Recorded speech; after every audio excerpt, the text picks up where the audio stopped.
Hello and welcome to this week's tarot reading for all air signs. I hope this finds you well. I trust you'll use your own intuition as your primary instrument of resonance. Leave behind what does not reverberate. Tarot does not tell the future. The only thing that determines your future is how you react, reflect, and respond to the messages herein. In front of me, I have the Moon, the Last Judgment, the Fool card. I also have the Eight of Cups, the Knight of Swords in reverse, the Two of Wands in reverse, Hygeia, the asteroid Hygeia, and the ninth house. And this card is really pointing towards some sort of trip that has either been delayed, and whether that's because of health concerns or because of some, family stuff or some sort of study as well, because of the ninth house is here. The ninth house is travel. It's going on a pilgrimage, but this pilgrimage has been kind of delayed. Maybe you've had to do a pilgrimage a little bit closer to home. This trip, it looks like it was a really big trip, and it's just been put on hold for a little while. And it could be because you need to make sure that your home, your physical space, your body is actually clean and pure and ready for this journey. Especially with Hygeia here, this is the goddess of medicine. It's really in her name here, Hygeia, hygiene, how we treat our body, how we treat our physical spaces, and the attitudes, the change in attitudes that we need to have to be able to keep the body or the home in working order. And it could be that the circumstances just haven't been right.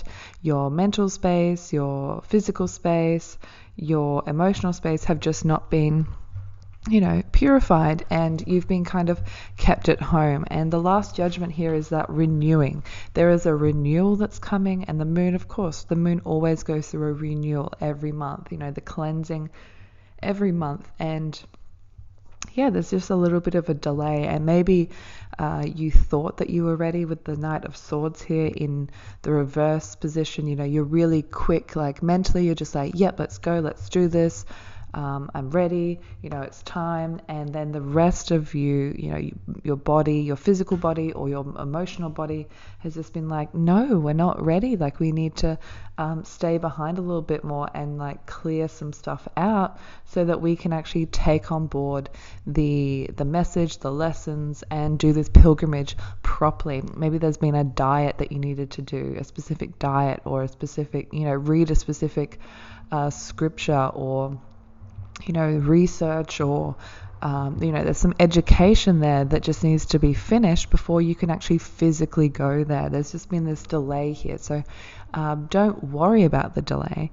Take it as an opportunity to actually get your affairs in order, get yourself in the optimal, the most prime condition so that when you do go on this pilgrimage, when you do make this leap, when you do move forward, when you do go on this trip, you're in a good state of mind, a physically good state, and an emotionally good state. And it's like a starting fresh.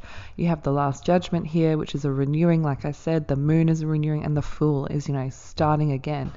And this delay is definitely a blessing, because if you were to go and do this hastily, when you actually do confront that mountain that's on the Eight of Cups, you wouldn't be ready for it. You would just have seen it and just be like, oh no, I have to turn back, like this is too much, and you would have become overwhelmed with the mission. Whereas you can take this time to actually fortify yourself and make sure that everything is in working order, so that you are able to complete the mission, or able to complete the month ahead. It could be some sort of like physical training, like maybe you're doing Muay Thai, or like kickboxing, or something like that. And there's just been a delay on your journey to do this particular activity, and it's because just everything just needs to be in working order, in its optimal condition before you can move forward. Otherwise, you might actually end up hurting yourself. You might end up hurting somebody else. as well. And the ninth house, of course, is very optimistic. And sometimes optimism, especially with the Fool here, can land you in a little bit of trouble. Too optimistic when you need to be, grounded in some sort of reality, what is it, realistic, well, not even realistic, but just seeing the mechanics of how this is actually going to work. And of course, be optimistic about your success and all of that, but just make sure that all your ducks are in a row here. I think that's all I'm seeing for you guys this week. I hope that you enjoyed your reading. Bye.